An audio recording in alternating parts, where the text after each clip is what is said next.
I was with my son the other day. In fact, it was 4th of July, right? And so we're outside. We're popping some firecrackers.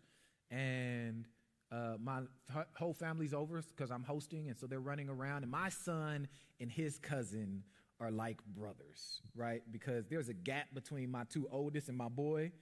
And they're two girls, and he's the only boy. And his auntie and mother live with us. So he got a lot of feminine energy around all the time, right? And so sometimes daddy can't come home and help you run it all out. He just can't. But him and his cousin, they are like brothers. We call them kiblings, right?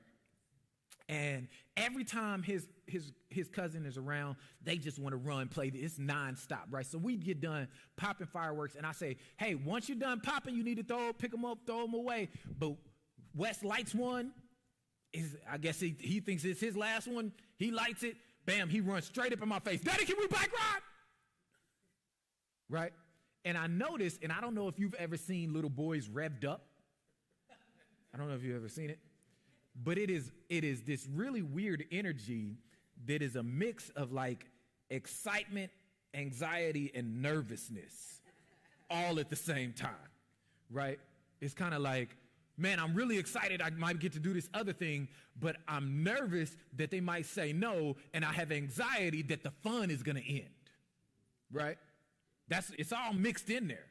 And so if you're not ready for that energy, it hits you pretty hard, right? You be like, you talking to a friend, Daddy, give me back right. I'm like, oh, wait a minute. It's too much, right? So my son does it a lot. He runs with that energy, and I'm trying to help him because I know that carrying that energy number one, is not necessarily easy for him, but it's not necessarily good for other people as well, right? They're not going to like that. And so I say to him the next day, I'm driving around, and I say, hey, Wes, do you remember, that's his son, his name too, Wes, right? I say, hey, Wes, do you remember when we talked about where fun is? And he said, no. And I said, oh, well, remember I asked you, I said, when you're having fun, who's having it? And he said, me, I'm having it. And I said, well, can anybody else have your fun? And he says, no, Dad, they can have fun with me, but they can't have my fun. I said, so in essence, whenever you're having fun, it's from you. He said, yeah. I said, so the fun is inside of you.